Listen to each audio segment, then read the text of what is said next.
আসসালামু আলাইকুম বন্ধুরা, আজকে আপনাদের জন্য নিয়ে আসলাম আলুর চপ। এর সাথে আমি সয়াবড়িও দিয়েছি। এই চপটি বানাতে প্রথমে আমি একটি হাঁড়িতে পানি ফুটিয়ে তার মধ্যে সয়াবড়িগুলো দিয়ে দেব। কিছু সময় সয়াবড়িগুলো ফুটিয়ে নিয়ে চুলা থেকে নামিয়ে নেব। এবার এটা পানি ঝরিয়ে ঠান্ডা হয়ে গেলে সয়াবড়ির ভিতরে থাকা পানি হাত দিয়ে চেপে বের করে নেব। এটি ইফতার বা বিকালের নাস্তায় খেতে দুর্দান্ত মজা। সবগুলো সয়াবড়ি পানি ঝরিয়ে নিয়ে একটা ব্লেন্ডারে দিয়ে ব্লেন্ড করে নামিয়ে নেব।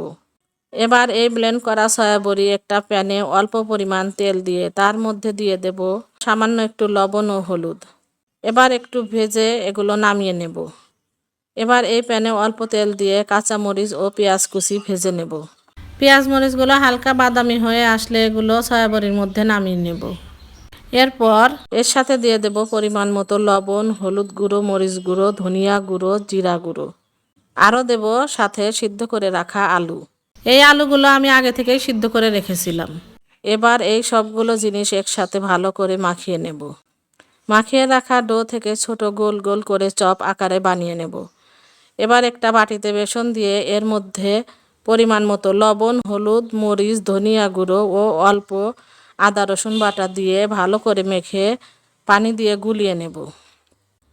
এবার এই চপগুলো বেসনের ব্যাটারে ডুবিয়ে গরম তেলে ভেজে নেব। সবগুলো আমি দুপাশে উল্টে দিয়ে ভেজে নামিয়ে নেব। একই ব্যাটারে আমি পাতলা করে বেগুন কেটে বেগুনি ভেজে নেব।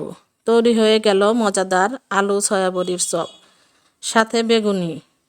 সবাই অবশ্যই ট্রাই করবেন, খেতে ভীষণ মজার। লাইক, কমেন্ট, শেয়ার করে পাশে থাকবেন। টিল নেক্সট ভিডিও, আল্লাহ হাফেজ।